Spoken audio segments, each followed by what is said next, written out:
Okay, welcome back to Simply Trade Tips with Hammer and Heels. I'm Renee Chiuchiarelli, and I'm here with Julie Parks. Hi, Julie. Hey, Renee. As always, we're going to leave you with calls to action to help you FIO figure it out in hopefully 10 minutes or less. So, Julie, what should we cover today? Well, so we're in the managing project series, and we covered kind of the first step of identifying your project. I think the next step is to maybe talk about the elements of the business case. What do you think? Sounds good. All right. So let's take it from the top. We think that there's essentially roughly four key elements that your leader or project approval team might need from you, right? So we think the first one is kind of that executive summary. Now, it's weird to put this first, but it's important because that's how you're going to summarize. You almost need to go through all the other steps we're going to mention before you put together your executive summary. But we kind of call that bottom line up front, BLUF, or and in addition to that executive summary, we'll talk a little bit about what risks you might have in the project. So don't just cover what you're going to do in your project. Cover the risks that you see in the project. So if there's holidays and things like that, we think that that's important. Renee, any other thoughts on how to kind of create that executive summary? I think it's as we said, it's weird to put it up front, but it's an overview of the project. How are you going to capture the people you need to provide the bottom line up front, the BLUF to? How are you going to get their interest in the project? So you're going to summarize what the project is about. To Julie's point, what are the risks? Maybe you have regulatory changes like we do in today's market. How are you going to mitigate the risks? What's the goal of the project? What's the objective? And then your risk mitigation, I think, will be the final, how you're going to close these risk gaps. Exactly. And I think too, maybe kind of jumping into the next kind of 3 points, or the last three, these will feed your executive summary. So writing your executive summary first probably isn't the best thing, but it's the first thing that your stakeholders are going to need to see, especially those budget approvers. So as Renee mentions, I think the second key element is getting the problem statement solid. You have to know what problem you're trying to solve, and then on the other hand, the proposed solution. And we know that in episode 1, we did cover off on kind of the aspect of kind of knowing the marketplace and knowing what your solutions are. These proposed solutions aren't just throwing, seeing what'll stick. You've done the research at this point, and you've done the cost analysis and the benefit analysis, a QFD chart or whatever you might create in your company, to kind of understand what the priorities of the project are and how each service provider, internal or external, matches up to that solution.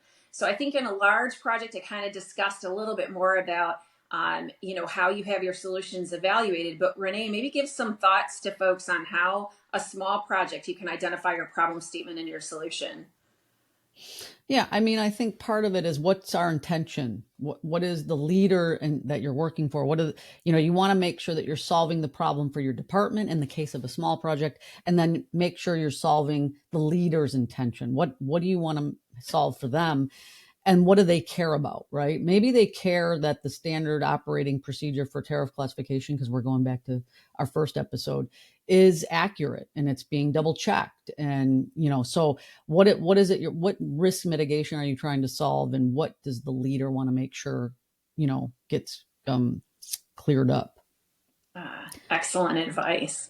All right, so we think step 3 is getting into the details, y'all, of the cost and the key benefits, right? How much is it going to cost, and how will this benefit you, your company? And this is, by the way, where episode 1's stakeholder reviews kind of come into play, because you can put those forward as benefits for other departments.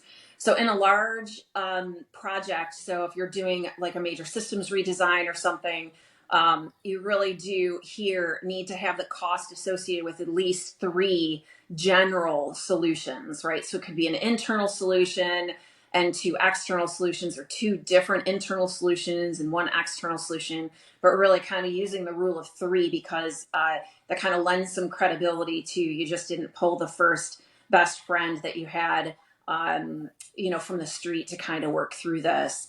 And we think too that while the overall project has the same benefits, but we often see that folks don't do an excellent job at the benefits. Okay, so give me just a quick moment to step on my soapbox and share that calculating the benefits, like if you talk about our compliance program, you should be calculating the cost of your internal team to resolve and respond to a CF28, the cost of your team to resolve and respond to any type of internal investigations or reviews that you're doing or projects that you're digging deep on what's going on. So please make sure that you're not just looking at the hard benefits and the hard savings, because your time and your department's time is very valuable. So you got to make sure that you're scooping up, if you used outside counsel, how much is that? And there's ways to kind of estimate. Okay, so let's say that you had 5 CF28s last year. You anticipate only having 2. There's a benefit of those 3. You don't need to answer those CF28s, for example, in the U.S. market. Renee, any thoughts on how to do a small project with the cost and the benefits? I think one thing that we need to talk about is avoiding violations. That's a benefit for us. I mean, you've pretty well covered a lot of the cost, your internal stakeholders, your outside counsel, your human capital. But what about avoiding violations and penalties, especially if, in my case, when we're working on a standard operating procedure, that's reasonable care, you have a Mm-hmm. consistent process. So that I think is an important thing to consider in your benefit analysis.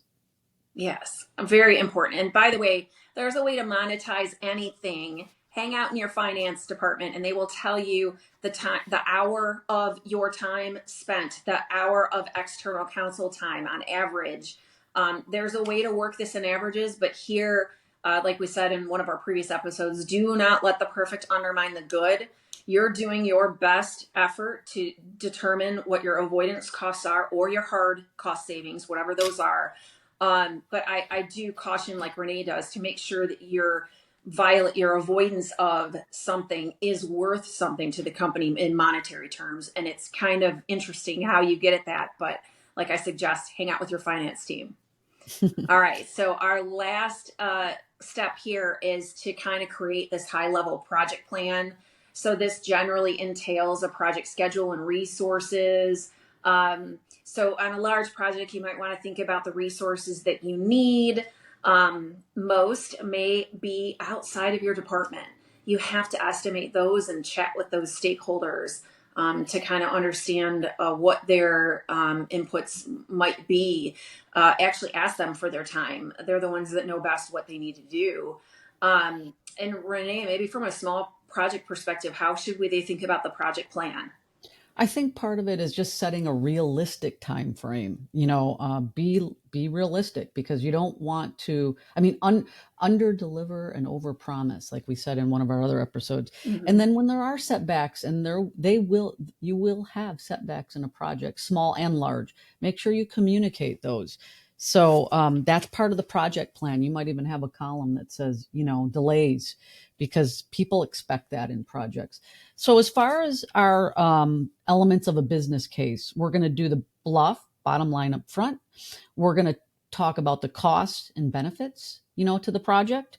We're going to do a high level project plan talking about human resources, time, right? And Julie mentioned your finance people can tell you how much an hour costs for anybody in the organization. So, Julie, for the business case, what is our FIO for our audience? Ooh. So for folks to figure it out, you used in episode 1 on an opportunity to identify a particular project that you're going to work on. So in this episode, we want you to take that project and start your business case. Follow the steps and create kind of like a scribbled, we call it back of the envelope, kind of discussion before you turn it into a PowerPoint or a proposal. Again, some companies use PowerPoint, some companies use Microsoft Word. Just make sure that you're putting it in whatever speak your company prefers to approve projects on. And by the way, this business case can evolve. So the idea of kind of pitching it to some of your colleagues and friends to kind of get some of their points on, oh gosh, do you know the benefit that I would get from that is X? And you can then go ahead and add that back in. Awesome. All right. Thank you. And like we say, go to our community, Trade Geeks, and let us know. Were you able to do the FIO? Figure it out. Start the elements of your business case. All right. See you next time. Thanks. Thanks, Renee. Thank you.